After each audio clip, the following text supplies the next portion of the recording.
Welcome to the Millville Latchkey program for the 2023-2024 school year. I will be reviewing the staff handbook and completing your orientation training. Please join our Google Classroom. The code is right there for you, 7BEEGOF.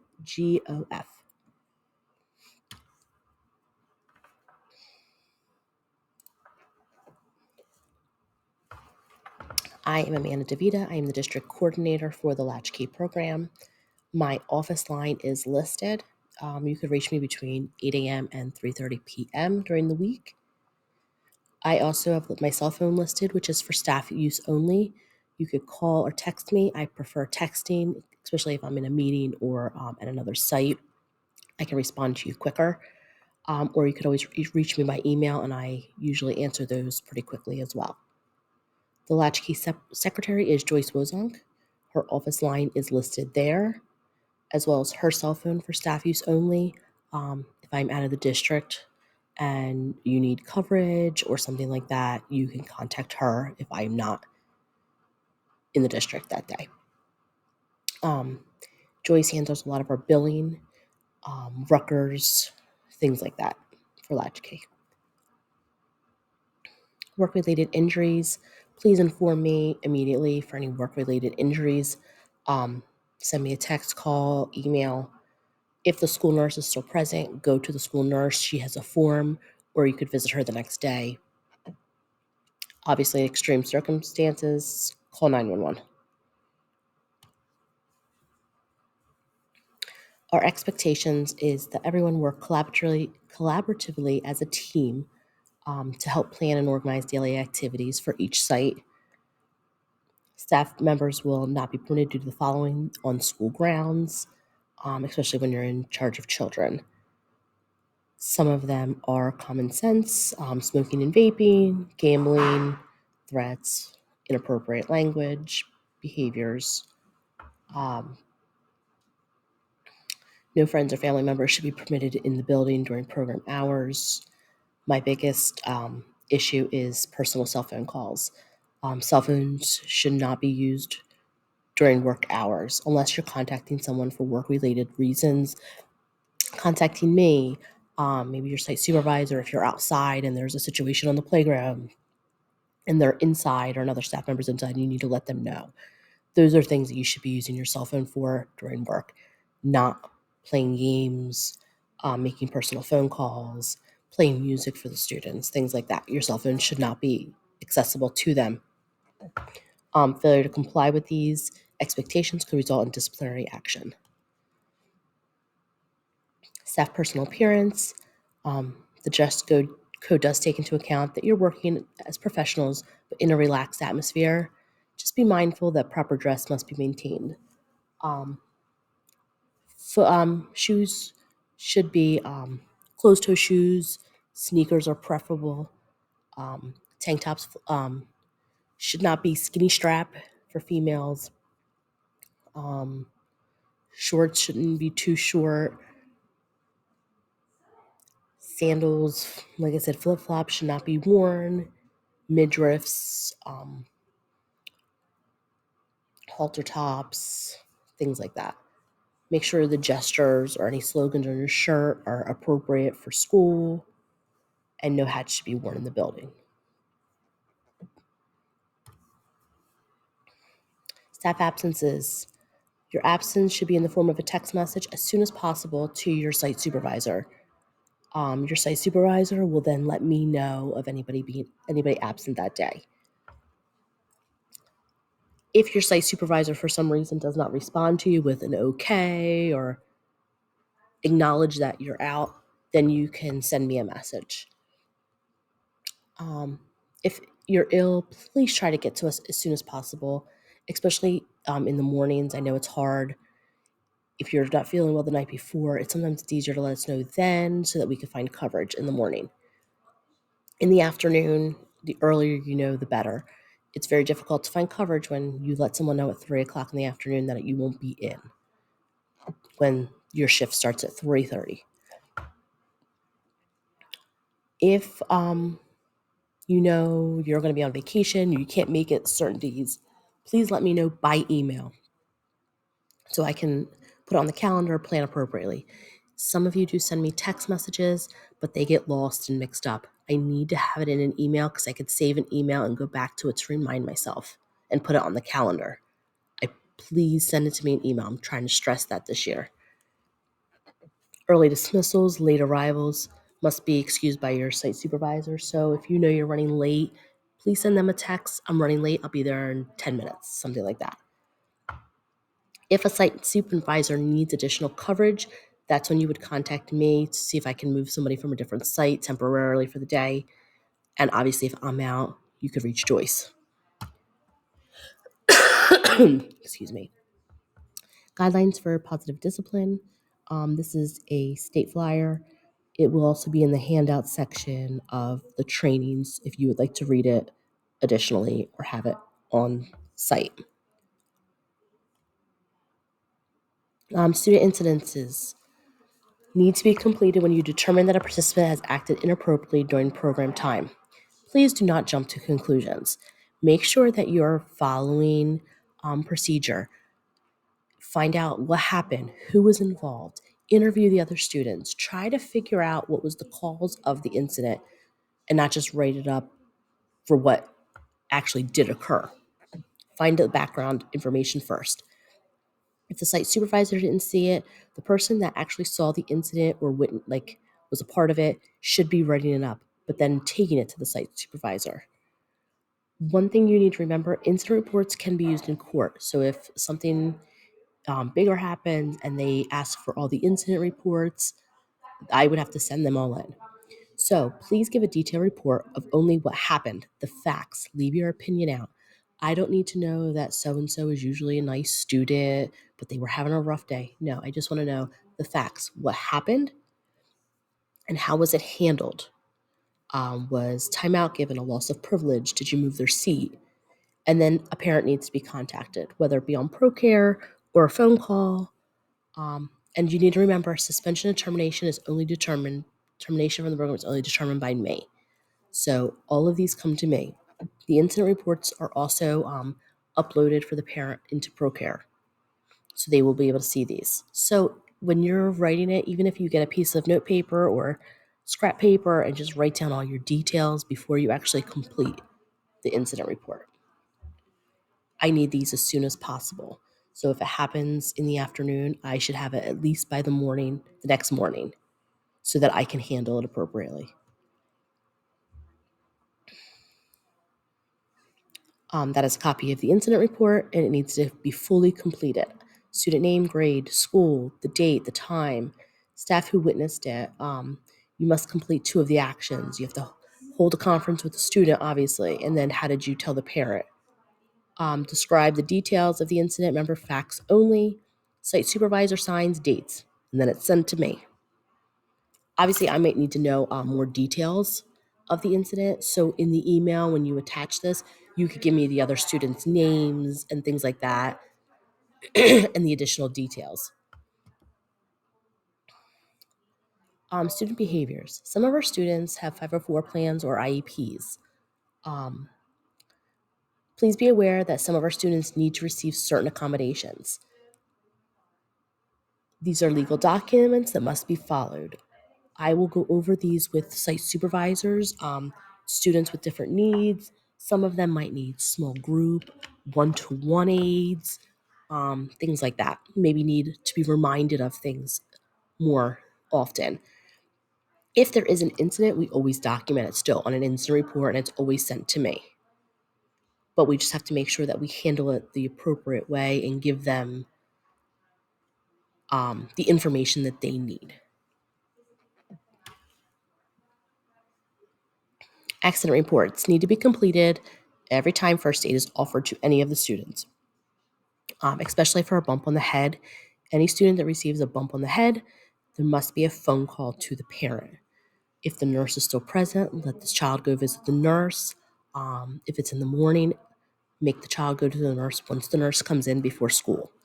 That must be documented by a phone call, not just on ProCare. You can back it up on ProCare, but there must be a phone call.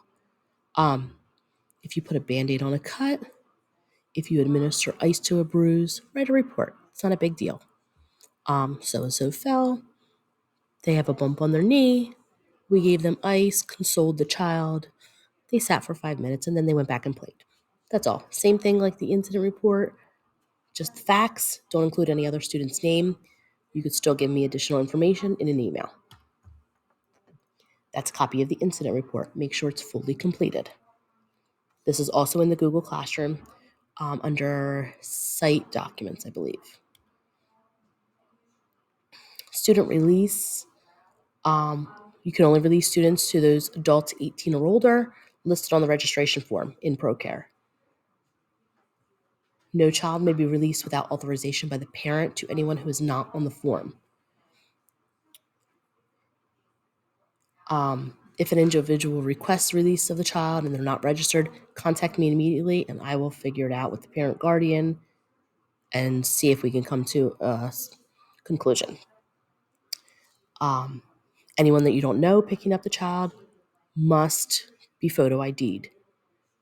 The first week, month of program, everyone should be ID'd until you get to know them all.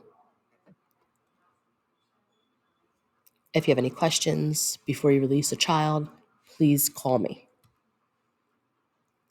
Policy on the release of children. This is a flyer from the state and is also in the handout section in the training if you would like to read it further. Defining child abuse and neglect. We are required excuse me.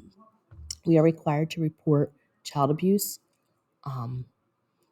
If a child comes to you and says something, we must report it. If you don't feel comfortable calling on your own, you could come to my office, sit with me, and we'll call together. But it has to be reported, and I will help you through that. This is a flyer from the state, some indicators of child abuse and neglect. This is also in the handout section.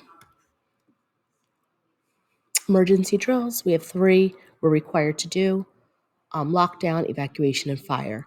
Lockdown, you don't leave the room you're in, lock the door, turn off anything that illuminates, move students away from windows, doors, and wait to be cleared. If you're in an area where the door isn't able to be locked, move to the closest safe area that you can lock the door and get away from windows. Each building is going to have a different spot. Evacuation, leave the building, take attendance. Your phone is your ProCare app or your Chromebook. Don't turn anything off, just get out. Wait to be cleared. Same thing with fire.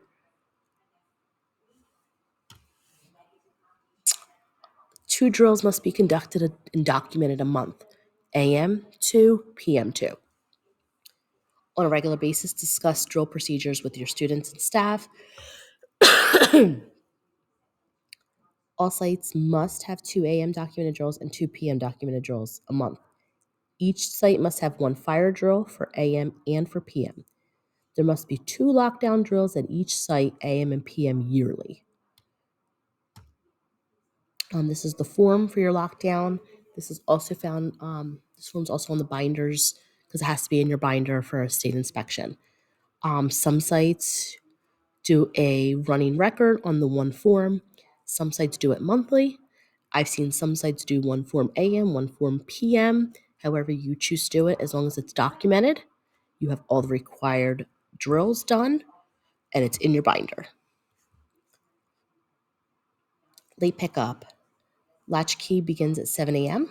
and ends at 6 p.m. No children are to enter the building any earlier than 7 a.m. So if a parent drops them off at 6:45, the parent has to wait for them. If a parent is running late and they notify you and it's just a couple minutes, it's okay. You don't have, like, if it's their first offense, you can kind of give them a warning. If it's a half hour late pickup and you couldn't get in touch with anyone, then you are filling out the late pickup form. And we have first offense, second offense, both verbal reinforcement of hours and completing the lateness form. After the third offense, they will be terminated from the program. You still are filling out the lateness form, though, so we have it documented. You should start calling parents or emergency contacts if the student is still there at 6 p.m. and you haven't heard from them.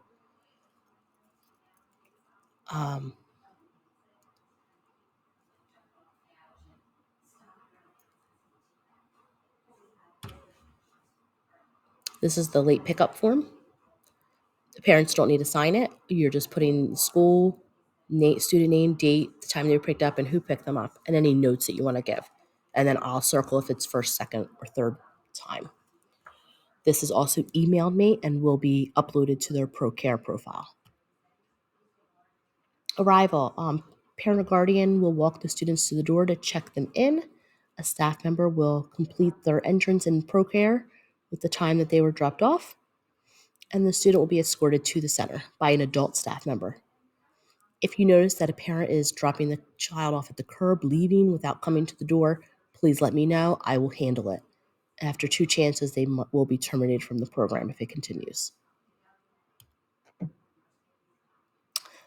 Dismissal procedures. Parent guardian will come to the door and ask for the student. They will show ID. If they're not recognized, staff at the door will call either on a walkie-talkie or send someone to get the child, and the student will be escorted to the door by an adult staff member. The staff member will sign out the child in ProCare. We are trying to eliminate as many people into the building for safety reasons.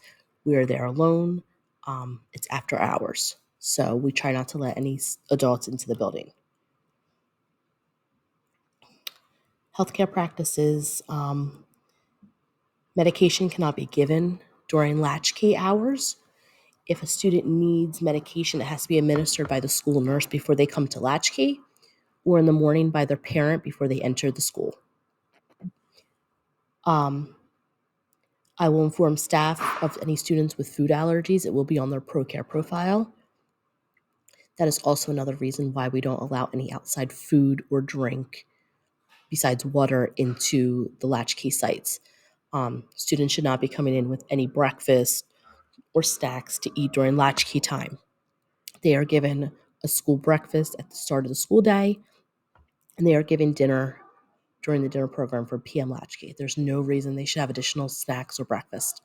Um, if the parent does come to the door with their breakfast, they can finish it outside with the parent in the car, or they must eat it before they arrive. This is a copy of the illness log. This must be in the binder at all times, even if it's blank. The state inspector will look for it. It's just a running record of any student illness that left our program to go home because of an illness. So if the child's in latchkey and they vomit, you fill this form out, you call the parents, they go home. Hand washing and sanitation. This is another big thing the state inspector will look for. Students' hands must be sanitized upon entering latchkey. Excuse me. For both AM and PM, and washed with soap and water prior to eating. So all surfaces must be sprayed and wiped down after each use. All surfaces must be wiped prior to eating. AM, when the students come in, they hand sanitizer, they get a pump, and they come into the building. PM, since we do offer the dinner program, students should be washing with soap and water. So even if you make it a habit to take a group to the bathroom to wash their hands before they do the dinner program. This is a flyer from the state. They do like this posted at every site. And just understand when the state inspector is there, she will be looking for this. And to make sure that we are following it, especially with the dinner program. It's very important that we follow the CDC and DCPMP directives. Any staff member not following directions, please let me know immediately. All staff will be clocking in and out using the time clock under Latchkey. The time clocks are in different locations at every site. Ask your site supervisor, they will be able to direct you to the nearest time clock. If you forget to clock in, please let me know right away by email. I know it says by text or email. I just want it by email because that's how I can keep track easier and save it until I'm out the office. You were supposed to be into work at 3:30. You got there at 3:30. You forgot to clock in. You got busy. You realize at 6 o'clock when you're clocking out that you never clocked in. Send me an email. Hey, I was here at 3:30. I forgot to clock in. I clocked out at 6 o'clock today. Or put the date. I will adjust it the next day. I can't adjust something that you tell me about a week later. It has to be told to me right away or by the next day. You'll also be using the Genesis portal to submit your timesheets digitally. So if you are to report to work at 3:30, but you didn't get there till 4, you have to put on your Genesis timesheet 4 o'clock, not 3:30, the time you were or actually arrived. If all the kids are gone, you're cleaned up, it's 5:45. That's the time you put on your timesheet, not 6 o'clock. If you were supposed to be, you could clock in as early as 6:45 in the morning, but you didn't get here till 7:15, you're putting 7:15. Um, all the kids are dismissed between 8:50 and 8:55, depending on the school you're in. Usually staff is cleaned up and out the door by 9. That's the time you're putting on your time clock, not the scheduled time. It's whatever time you actually left. If your time clock and Genesis timesheet don't match closely enough, I will not be able to pay you for that time. So please make sure you're updating your Genesis time clock daily from when you clock in and clock out, because I will compare them. Information to parents. All parents are able to find the information on the rules and procedures for the Latchkey program on our district website. The tiny URL is no longer a functioning website. We use the new district website now, millville.org, under the Parents tab, before and after school program. And it has the parent handbook and all of that information is right there. Students are not permitted to bring personal devices to Latchkey. Parents also understand that we are not responsible for lost, stolen, or damaged devices. Outside devices, we've had problems in the past. Students taking pictures or videos of other students and then posting them on social media.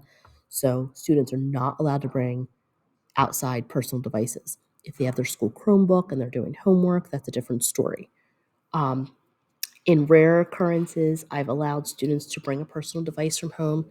Usually it's because the student needs to sit in a smaller group by themselves, and that kind of keeps them a little calmer. But that is a decision made by me on a per student basis. Even toys, sometimes toys I keep them home because they kind of tend to cause fighting and students losing them, and then the parents want to come back and blame Latchkey for that. Supervising and tracking students. Students are to be supervised at all times by an adult. No student should be left unsupervised. Attendance must be taken when a student arrives or exits the building or the program. Students that go to other clubs that are in the school, they must report to their attendance to Latchkey first. So if your school has a club and the student wants to go there, they must come to you. You check them in as being present in Latchkey, and then they go to the club and then come back to Latchkey when they're done. This way, you know that student is still there, even if all the other kids leave. You can't leave because you know you still have a student checked into Latchkey. Student workers, they're able to play, do activities with the students, but are unable to be left alone. An adult must oversee any student worker that is working with a child. Staff, once again, are to limit their cell phone and device use while supervising students. You should only be on your phone to communicate for work-related questions, issues, or for an emergency situation. Continued non-work-related cell phone use will lead to disciplinary actions. If you have a personal call, text you must take, please ask for coverage for a moment, step out, take it, and then come back.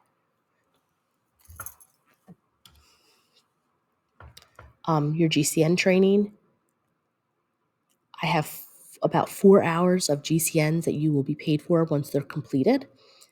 If you are a district employee, you will only be paid for the trainings that are not required under your district job. So for example, if you're required to do child abuse and fire extinguisher for your aide position or cafeteria position, you cannot add those into the hours to be paid for Latchkey because they're required of your other job.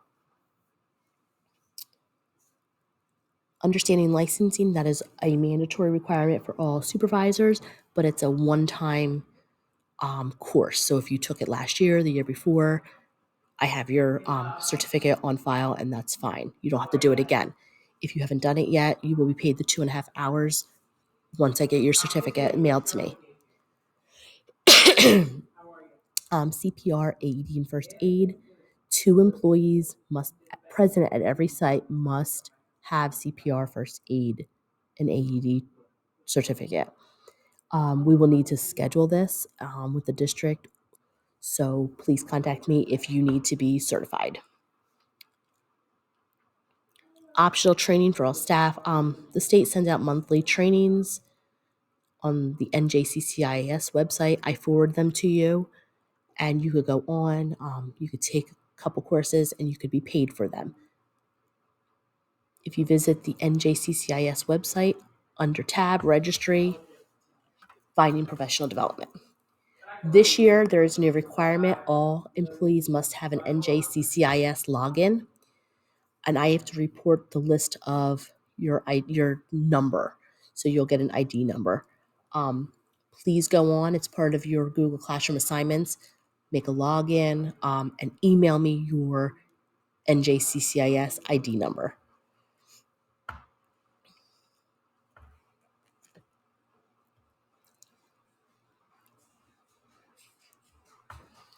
Thank you. If you have any questions on your policies, procedures, including this handbook, you can contact me. There is one thing that I'm going to show you that wasn't in the handbook. Each staff member is going to be required to do their documentation of their professional development hours. The state will also look for that, and it needs to be in the binder. Your site supervisors will be able to direct you to that.